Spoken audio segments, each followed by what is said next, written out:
the Mafia dangerous. Put a hit out on your favorite team. Find Step Diggs. BNC Bills News Consolidated recapping the Buffalo Bills versus Miami Dolphins. Took one on the chin. What a tough loss it was for Bills Mafia. We are live if you're here joining me. Comments, questions, concerns. Balling out of control, Bills Mafia. What a tough loss it was. We got a lot to talk about in this matchup. A lot of stats and facts to cover. A lot of injuries and news coming out from Bills Mafia here. How horrible. All the injuries and all the concerns going into the game and now coming out of the game. A lot of problems here for Bills Mafia. Let's just get right into it. Before recapping the game here, you guys could see all the injuries that occurred. Leslie Frazier saying how they're dealing with the injuries in the secondary, how problematic it is. We just got news on a torn ACL for Tommy Doyle. Horrible news for Tommy Doyle. Looks like he is going to be out for the entire season. In preparation now for Baltimore. But guys, look at this. Jake Kumerow's dealing with that high ankle sprain. He's determined to be week to week. Ryan Bates actually got a concussion during that game. And as I mentioned here, Tommy Doyle, who filled in at guard in place of Ryan Bates, tore his ACL and is out for the season. Christian Benford, no one's talking about this. Christian Benford broke his hand and is actually undergoing surgery, and now he's going to be missing a couple weeks. I mean, this is just unbelievable. Everyone is just dropping like flies right now, but, you know, we putting it all on the line. It's been tough. It's been extremely tough. You know, that Miami Heat got to us, Bills Mafia. It's been rough. It's been rough. But, you know, one thing, too, I wanted to show you guys. I wonder if I could pull it up really quick.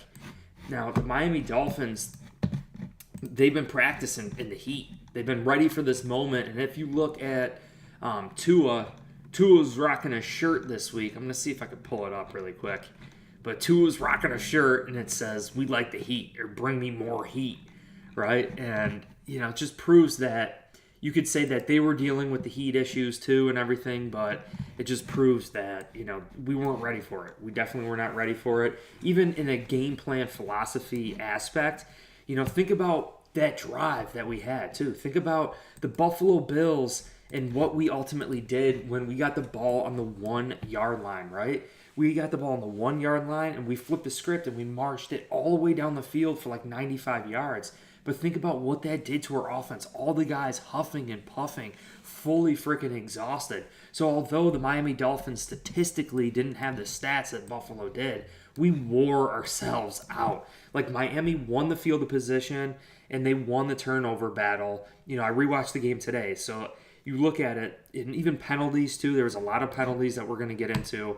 But just taking a look at the total stats for both sides, I mean, look at the stats for Bills Mafia here. Total yards, 495, almost 500 total yards for the Buffalo Bills. The Miami Dolphins only have 212, right? 380 passing yards for Josh Allen. Miami Dolphins, 171, right? Rushing yards, we actually went over 100 rushing yards, right? 115 rushing yards. Buffalo, last week against Derrick Henry, only 25 rushing yards. This week, 41 rushing yards. Still doing good against the run, you know? Still doing good against the run. But a key element here is look at the yards per play.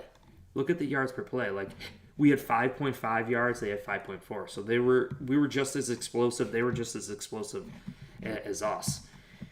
Time of possession, 40 minutes. Buffalo Bills had the ball for basically 41 minutes. They had it for 19 and a half.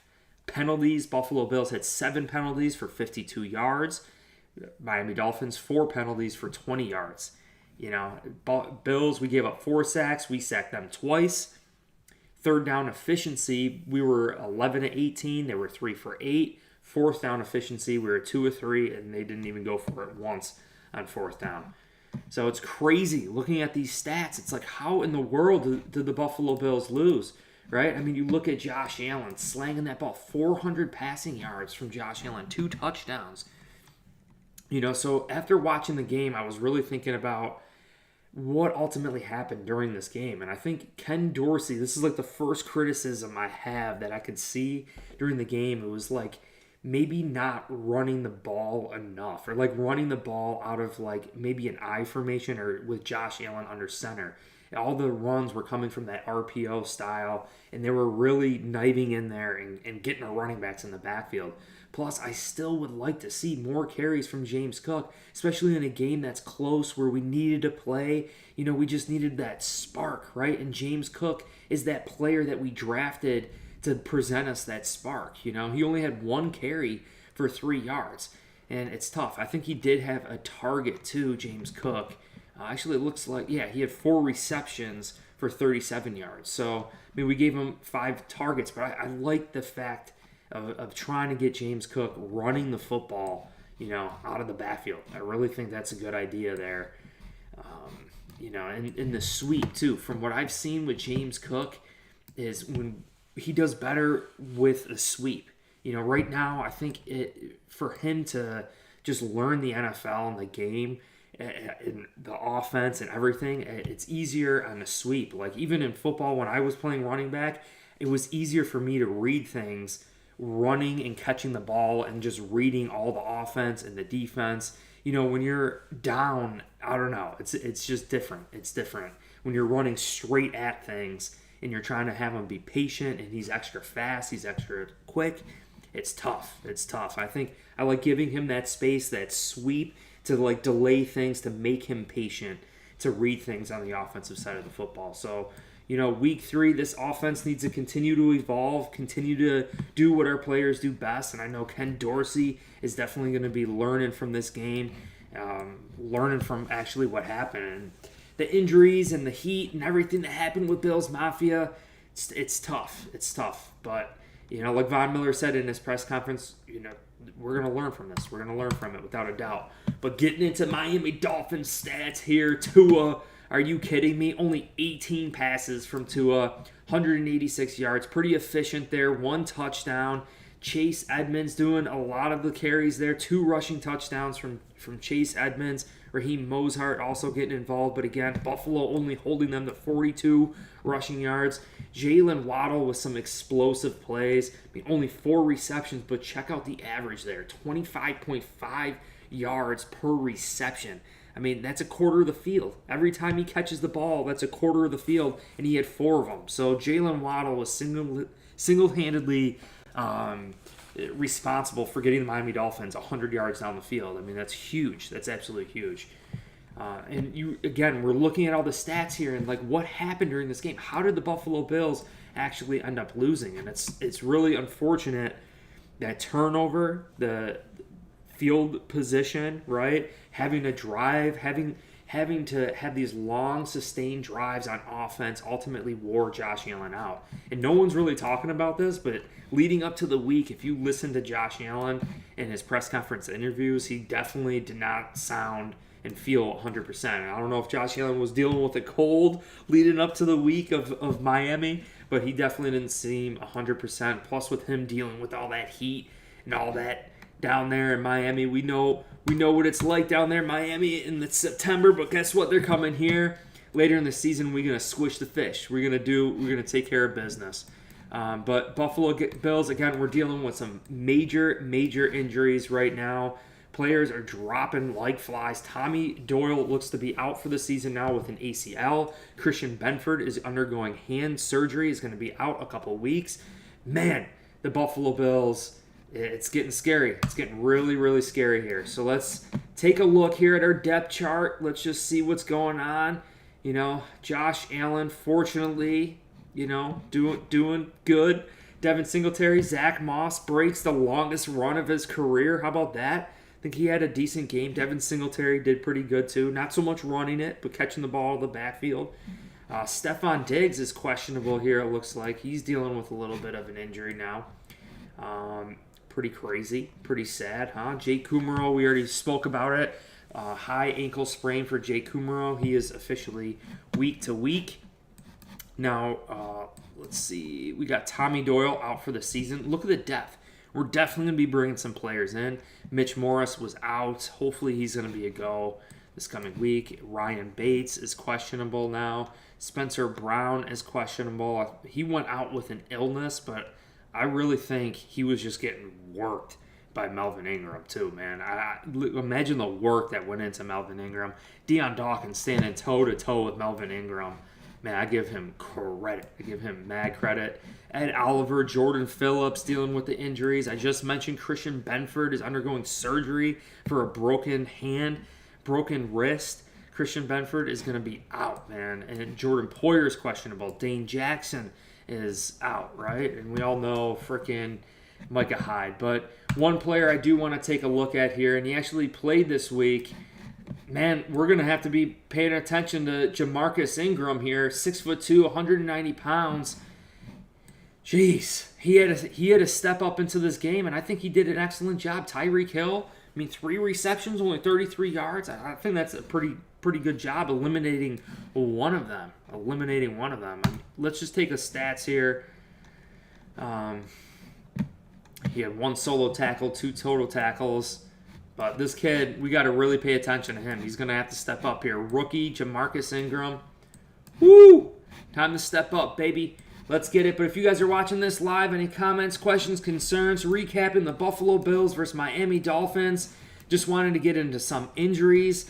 Some breaking news here for the Buffalo Bills. The injuries continue to pile up. Super unfortunate that we had to lose this game, even considering statistically how well the Buffalo Bills did. But you guys could see here, Leslie Frazier, coaches coming out saying it's going to be tough dealing with these injuries. But I kind of just want to get into the conclusion of this game, recapping this game so we can move on, get on to Lamar Jackson and the Baltimore Ravens. You really look at what unfolded during this game with the Bills having a 40 minutes of time of possession in this game, but you still saw our offense worn out, not used to the heat. And it's crazy because the Miami Dolphins have been really preaching this all season long. They want more heat. Bring the heat. They actually have T-shirts that they're wearing. Tua was wearing a T-shirt at his press conference saying, "We want the heat. Bring the heat." So they were absolutely prepared for this, and it's not just drinking IVs and water before the game, right? It's a philosophy that they had entering this game. Like they knew the heat was going to be intense. They didn't want a lot of passes and throws from Tua. Tua only threw the ball 18 times, right? I think they knew what it was, and they actually had a better game plan going into this game, So I think that had a big part of it. And I just want to show you the T-shirt here. I'm going to pull it up on screen so you guys can see. Here's the shirt that Miami's been wearing, right? Look at his press conference. I wish it were hotter. That's how they're celebrating there in Miami after the game, guys. How's that feel? Right? Wish it was hotter. They know it. They know they got us, right? The Miami Heat, all the injuries started piling up for the Buffalo Bills. Mitch Morris out. Jordan Poyer out, Jordan Phillips out, Ed Oliver out.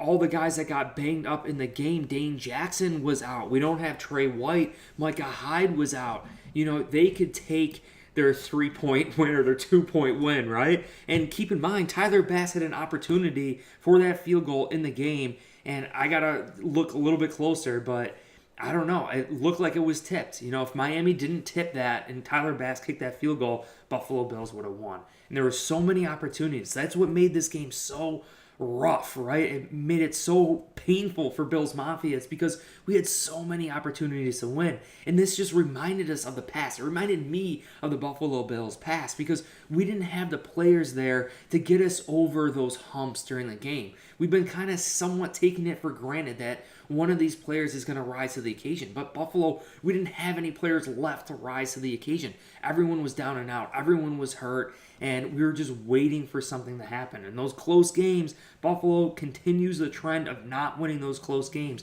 even with the addition of Von Miller and this new revamped defensive line. That's what injuries will do. So we got to keep the pedal to the metal. It reminded us of our old selves here, what it's like, right? Not being able to get over that hump during the game, coming down to those final moments, right? That's why every play is so crucial during a football game. Bills Mafia, baby, hold your head up strong. I think we showed out against our third string against Miami and Tyreek Hill, Jalen Waddle. I think we did an excellent job, to be honest. and Jaquan Johnson, Damar Hamlin, Kyer Elam, Christian Benford. I mean, these are rookies. I mean, these are guys, they're second years in the NFL. I mean, Jaquan Johnson's been here like 4 years, right? But it's incredible to see, and the trust I have with Sean McDermott, Leslie Frazier, especially with our secondary type players, our defensive backs. They do an excellent job fighting diamond after diamond in the rough, coaching these guys up, knowing what players are going to fit in their schemes. It's a great thing to see, Bills Mafia. And this upcoming week, we take on the Baltimore Ravens. It's going to be a tough, hard-fought battle. Comments, questions, concerns in the chat here. We got Nabel says we can't see them again in Buffalo. We'll get them. It's probably going to be a blizzard the next time we see Tua in Buffalo. And they're not going to be ready for it. You know, they're not going to be ready for it. I promise you guys. Crazy. Unfortunate loss for Bills Mafia. Guys, any comments, questions, concerns before I head out of here? If you enjoyed this stream, if you found it informative, I definitely appreciate it. If you like, subscribe for future content, releasing short form, long form content, going live during games too, play-by-plays during games. It's been just wild here for Bills Mafia, and I know we're going to overcome it. It's week 3. It's early in the season. I don't know. Maybe this is what Bills Mafia needed, right? Come together. You never know. You never know when a player's going to go down, especially in the playoffs. What happens if a player goes down in the playoffs? We're going to be prepared for that moment. And look, we used everybody. Man. It was just insane. It's insane. There's a lot of work that needs to be done. Even Ken Dorsey, I think we need a little bit of changes. Not being able to score in the red zone. I give credit to Miami's defense, but not being able to score in the red zone. I think one criticism I have is coming up with being a little bit more creative in the red zone to get a score, right? Maybe a throw to a Deion Dawkins, right? Maybe a gadget handoff play to the fullback real quick, like we saw from the Miami Dolphins. Or a jet sweep to Isaiah McKenzie, right? Just something a little bit more gadgety in the red zone to get it in there, especially after attempt after attempt, after time and time again we were in the red zone and nothing could happen. I think it would have been a good time to do that. And then also getting Josh Allen more under center, just occasionally more, maybe just a few plays more under center later in the game, like later in the third quarter, fourth quarter. I would have liked to see that. But hey, I think very close. This game could have easily have gone either way. An excellent block punt in the back in the end zone. Gabe Davis just didn't come down with a touchdown grab as well. And there was just so many ways we could have won this game. Shame. It's a shame, Bills Mafia, but I'll be releasing videos. I have a game film study coming out very soon, actually tomorrow, so make sure you guys pay attention to that. We're going to be looking at the Buffalo Bills defensive line, taking a look at the Buffalo Bills secondary, just everything. This offense, what ultimately happened, the motion that Miami Dolphins were using. This McDaniel's new offense is legit, guys. We got to prepare for Miami next time they come face us in Buffalo, but we're gonna take them out. We're gonna squish that fish, I promise you. All right, guys, thank you for joining me. I hope you enjoyed this feed. I'll check you guys soon. Go Bills. Peace.